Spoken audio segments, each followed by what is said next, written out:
While the T-14 Armata MBT has been widely discussed, its parent platform, the Armata Universal Combat Platform, has not. Initially, lofty claims were made that these vehicles would replace much of Russia's Soviet-inherited armor. But due to higher-than-expected production costs, the number of units produced has remained low. Here are a few of the current or planned variants of the Armata Universal Combat Platform. T-15 Heavy Infantry Fight Vehicle Armata. The T-15 is an infantry fighting vehicle designed to keep up with main battle tanks and bring infantry rapidly into the fight. Importantly, the T-15 is designed to be fast and well protected. The T-15 is readily identified by its steeply sloped frontal and side armor. Unlike the T-14 MBT, the T-15's engine is located in the front, further protecting its estimated payload of 9 troops. The T-15 further benefits from the overlapping active and passive protection used on the T-14, making both the T-14 and T-15 tough nuts to crack. The first and outermost protection is the Afghanet Active Protection System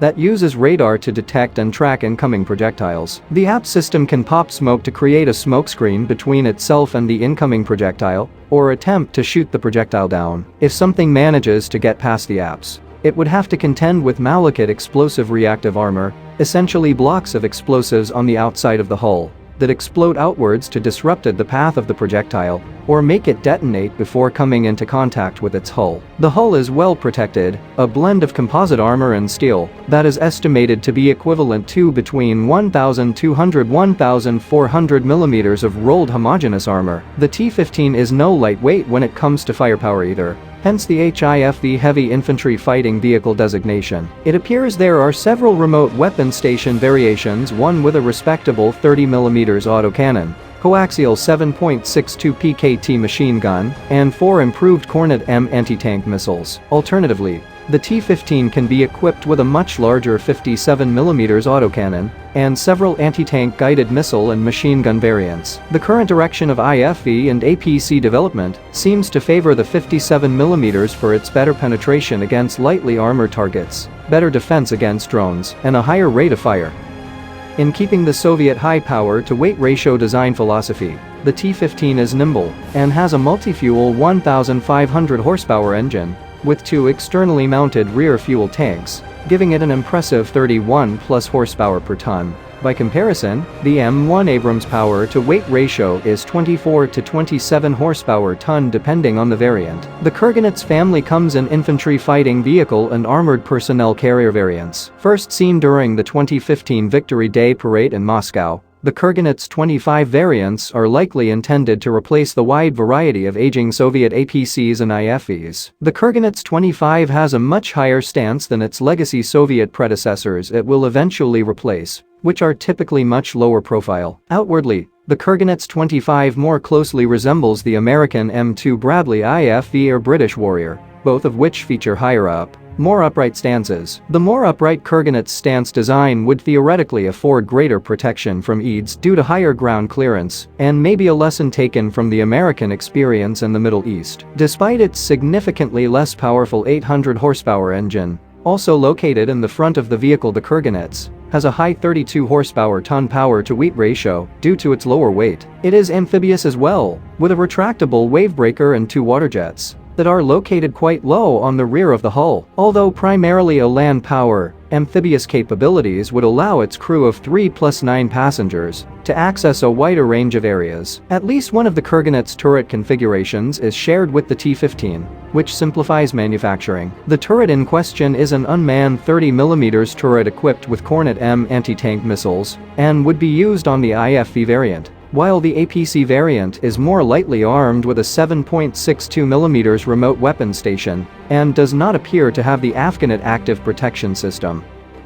The 2S-35 Kolitsia, also showcased during the 2015 Victory Day parade, is a self-propelled gun, high-EA mobile artillery that is designed to replace the 2S-19 Msta, currently in use with Russian ground forces. Although the platform is planned to be based on the Armata Universal Combat Platform, the examples seen in 2015 appear to have used the same chassis as the 2S-19 Msta it is slated to replace, although the turrets were a new design. Due to a great amount of automation, the crew has been reduced from 5 for the Msta to a minimal 3 for the Kolitsia. just a commander, driver, and gunner. This is accomplished through the use of an autoloader, making the turret of the 2S-35 longer than that of the MSTA. The main armament is a 152.4mm howitzer, similar to that of the MSTA, but featuring a different style muzzle brake to reduce recoil, and internally enclosed recoil dampeners. An export version will apparently come equipped with a 155mm gun to accept more commonly available ammunition types. As is the Kolotsia can fire a wide variety of ammunition too.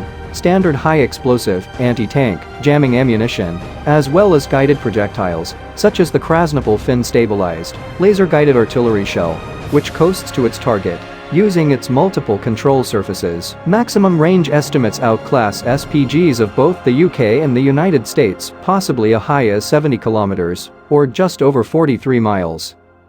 The Kolotsia is very similar in capabilities to its predecessor, so why bother? Automation. A crew of just 3 would, in theory, allow for the incredible 16+ rounds per minute rate of fire that the manufacturer claims is possible. If true, this would perhaps be the highest RPM of any self-propelled gun in existence. By comparison, the current American M109 SPG variant has a sustained rate of fire of just 4 rounds per minute, although an upgrade now in the works aims to increase that number to 6 to 10 rounds per minute. Also through the use of an autoloader. A longer barrel is also being considered to walk out the 155mm howitzer's range, as are rocket-assisted projectiles. A crew of just 3 sounds great, but there has been some speculation about what would happen in the case of a misfire, which would probably require opening the gun breech manually.